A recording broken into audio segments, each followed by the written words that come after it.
Throughout history, countless mysteries have captured our imagination. From the enigmatic Peking man fossils that reshaped our understanding of human evolution to the legendary figure of King Arthur, whose existence remains debated, these historical mysteries intrigue and baffle us. Add to that the infamous pirate Captain Kidd's elusive treasure and the question of Caesarion's true parentage, and we have a tapestry of enigmas that continue to perplex scholars and enthusiasts alike. Could the secrets behind these historical mysteries ever be revealed? Watch till the end to discover more. The story of Peking man is one of the most fascinating and enduring mysteries in anthropology. Picture this. In 1921, a single tooth discovered in the Zhoukoudian cave near Beijing ignited a series of discoveries that would forever change our understanding of human evolution. Peking man, a subspecies of Homo erectus, thrived in what is now northern China during a period known as the Chibanian. This site became a treasure trove, yielding more Homo erectus fossils than anywhere else in the world. These findings were crucial in shaping Chinese anthropology and sparking an ongoing exchange of ideas between Eastern and Western scientists. For a time, Peking man was considered a direct ancestor of modern humans, supporting the out-of-Asia hypothesis. Physically, Peking man had a unique and robust skull, with a pronounced brow ridge and sagittal keel running along the midline. Their faces were protrusive, with large teeth and no chins. Their brain sizes averaged just over 100 cubic centimeters, smaller than today's humans but comparable. Their limbs were similar to ours, though they were shorter, standing at about 4 feet 11 inches tall on average. They lived in a cool, steppe environment dotted with forests, sharing their world with deer, rhino, elephants, and predators like wolves and big cats. The Zhoukoudian cave was their intermittent home, but the timeline of their habitation is murky. Some estimates suggest they lived there from as far back as 780,000 years ago to as recently as 230,000 years ago, enduring both glacial and interglacial periods. The lifestyle of Peking man is a hot topic among scientists. If they hunted, made clothes, and controlled fire, they could have survived the harsh glacial periods. If not, they likely migrated south during colder times. There's also debate about how their bones ended up in the cave. Were they living there, or were they preyed upon by giant hyenas and dragged in? In 1937, Japan invaded China, and in 1941, an attempt to ship the fossils to the United States failed. The fossils vanished, possibly lost at sea or hidden somewhere in China. Despite this loss, recent excavations at Zhoukoudian continue to reveal new tools and insights about Peking man, keeping the mystery alive. Continuing our journey through history's most tantalizing mysteries, we now turn to the legendary figure of King Arthur. He has captured the popular imagination like few other legendary characters. His tales are immortalized in countless books, TV shows, movies, and video games. But a burning question has divided scholars and fans for centuries. Was there a real King Arthur who ruled Britain during the Dark Ages? The main source for Arthurian legend is Geoffrey of Monmouth's 12th century book, The History of the Kings of Britain. Geoffrey's work offers the first detailed account of Arthur's life and heroic deeds. According to Geoffrey, Arthur was conceived at Tintagel Castle through the wizard Merlin's magic, which transformed King Uther Pendragon into the likeness of Gorlois, the Duke of Cornwall, allowing Uther to spend the night with Gorlois' wife, Igerna. Arthur inherits the British throne at 15, leading the Britons in epic battles against the invading Saxons and expanding his empire to Ireland, Iceland, Norway, and Gaul. His reign ended tragically when he is betrayed by his nephew Mordred and then killed in battle. However, Geoffrey's version lacks many iconic elements of Arthurian lore. There's no mention of Camelot, Lancelot, the Holy Grail, the Sword and the Stone, or the chivalric knights of the Round Table. These details were added later to make Arthur a more appealing hero. The Arthur of Geoffrey's account is quite different from the noble figures seen in later stories. Modern historians often criticize Geoffrey's account, some accusing him of fabricating the entire tale. Geoffrey claimed he was translating an ancient book, but this source has never been found. Moreover, no concrete evidence has ever been discovered to prove Arthur's existence, even at Tintagel. There is no solid archaeological evidence supporting Arthur as a real person. Geoffrey likely stitched together various ancient stories, characters, and episodes to create Arthur.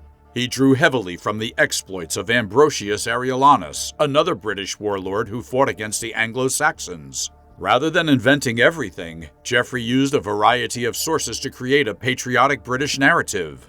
Arthur is a composite character, blending traits from several figures to form the ultimate Celtic hero. Ultimately, it seems unlikely that scholars will ever know for sure whether there was a real King Arthur, or whether the man was purely fictional. Let's turn to the infamous tale of Captain William Kidd, one of the most notorious pirates ever to sail the seas. On May 23, 1701, Captain William Kidd stood at the gallows on the shore of the River Thames in Wapping, east of London. Visibly intoxicated, Kidd delivered a rambling final speech, unrepentant to the end. He was hanged twice. The first rope snapped before his body was tarred and displayed in chains as a grim warning to other would-be pirates. Captain Kidd started as a privateer, commissioned by the British government to hunt down pirates. However, his fortunes took a dark turn when he captured the Quai Merchant, a ship with an English captain but French papers. This act branded him as a pirate, and he found himself on the wrong side of the law. Kidd sailed to New York, hoping to clear his name, but was arrested and sent back to England. Locked up in a Boston jail in 1699, Kidd was a prisoner of Richard Coote, the Earl of Bellamont and Governor of Massachusetts. Bellamont had once been a part of the syndicate that hired Kidd, but now he played a role in Kidd's downfall. Promised a pardon, Kidd was lured to Boston only to be arrested upon arrival. Despite his precarious situation, Kidd had one ace up his sleeve, his hidden treasure. Foreseeing his potential capture, he buried his loot, hoping it could be a bargaining chip for his release. One stash was on Gardiner's Island off the eastern tip of Long Island. Authorities soon recovered his cash, finding silver bars, an enameled silver box with diamonds, and a diamond ring, among other valuables. But this was only a fraction of Kidd's fortune. In a letter to the Board of Trade in 1700, Bellamont revealed that Kidd offered to retrieve more treasure if allowed to sail to the Caribbean. Kidd claimed this hidden wealth amounted to 50 or 60,000 pounds. Bellamont, wary of Kidd escaping, refused the offer, reminding Kidd he was the king's prisoner. Despite efforts to extract the treasure's location from Kidd, he remained tight-lipped, insisting only he could find it. To this day, none of the promised treasures have ever been found. Kidd's tale ended at the gallows, but his legend lives on, allowing us to wonder where his lost fortune might lie. Now we turn to the enigma of Caesarion, Cleopatra's son. Was Caesarion truly the son of Julius Caesar, or was this claim a strategic move by Cleopatra? In 47 BC, Cleopatra VII gave birth to a son named Caesarion, whom she claimed was Julius Caesar's child. She named Caesarion co-ruler of Egypt in 44 BC, and surviving art depicts them as joint rulers. However, Caesar never publicly acknowledged Caesarion as his son. Gaius Appius, one of Caesar's friends, even wrote a pamphlet denying the child's paternity. After Cleopatra's defeat by Octavian in 30 BC, she died by suicide and Caesarion was soon killed. With no remains of Julius Caesar or Caesarion surviving, it's unlikely scholars will ever confirm Caesarion's paternity with any certainty. Julius Caesar, a conqueror and reformist, was assassinated in 44 BC by a group of conspirators. His death left a power vacuum, quickly filled by his grandnephew Gaius Octavius, later known as Augustus Caesar, whom Caesar named as his adopted son and heir. This decision overlooked any claims by Caesarion, despite Cleopatra's assertion of his lineage. Cleopatra and Caesar had a well-known affair, and she named her son Ptolemy Philopator Philometor Caesar, later known as Caesarion, meaning Little Caesar. Although Caesar allowed Cleopatra to give the boy his name and even erected a statue of Cleopatra as Venus, with Caesarion as Cupid, his will named Octavian as his successor, not Caesarion. Roman historian Suetonius, writing decades later, noted that some of Caesar's acquaintances believed Caesarion resembled Caesar. Despite this, the political implications of acknowledging Caesarion as Caesar's son would have been problematic. As a foreign-born out of wedlock, Caesarion would have struggled to gain acceptance in Rome. Cleopatra positioned Caesarion as her co-ruler in Egypt, often depicting herself as the goddess Isis and Caesarion as her holy son, Horus. After Caesar's death, Cleopatra ensured her younger brother, Ptolemy XIV, died, likely to clear the way for Caesarion's rule. Despite being a co-ruler, Caesarion never ruled independently. In 31 BC, as Cleopatra and Mark Antony faced defeat, Cleopatra sent Caesarion away for safety. However, Octavian's forces eventually caught and assassinated him in 30 BC. This act hints at the potential legitimacy of Caesarion's claim, as Octavian saw him as a significant threat. Caesarion's death marked the end of the Ptolemaic dynasty and the start of Roman dominance in Egypt.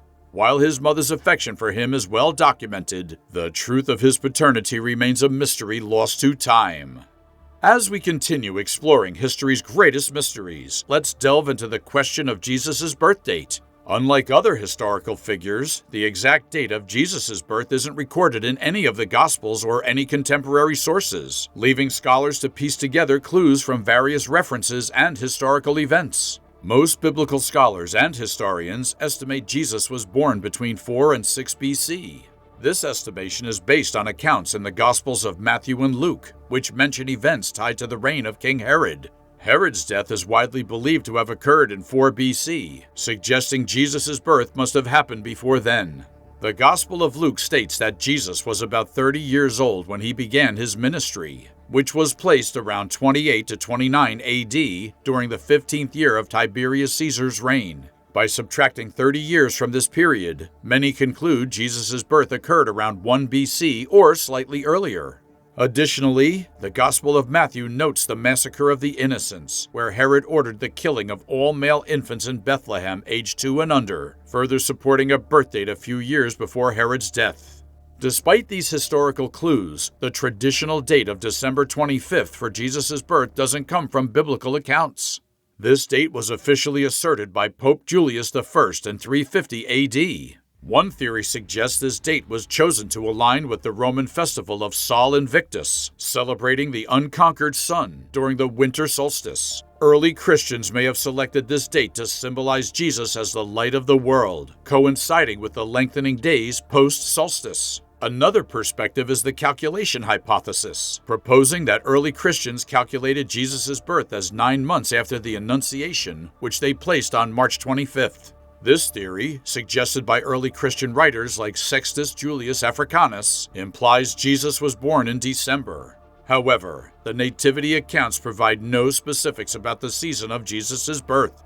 Luke's Gospel mentions shepherds watching their flocks at night, which some argue suggests a spring or summer birth when shepherds would be out in the fields.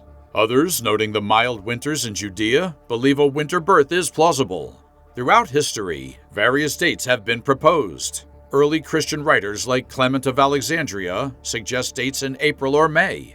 The symbolic and theological importance of December 25th eventually overshadowed these other dates. Regardless of the exact date, the birth of Jesus is a significant event celebrated worldwide. The debate over the precise date may never be settled, but traditions and symbolism surrounding Christmas continue to inspire. Thank you for joining us on this journey through history's unsolved mysteries. If you enjoyed this series, please like, subscribe, comment, share, and turn on notifications for more intriguing content. Stay curious, dear viewers, and we'll see you next time.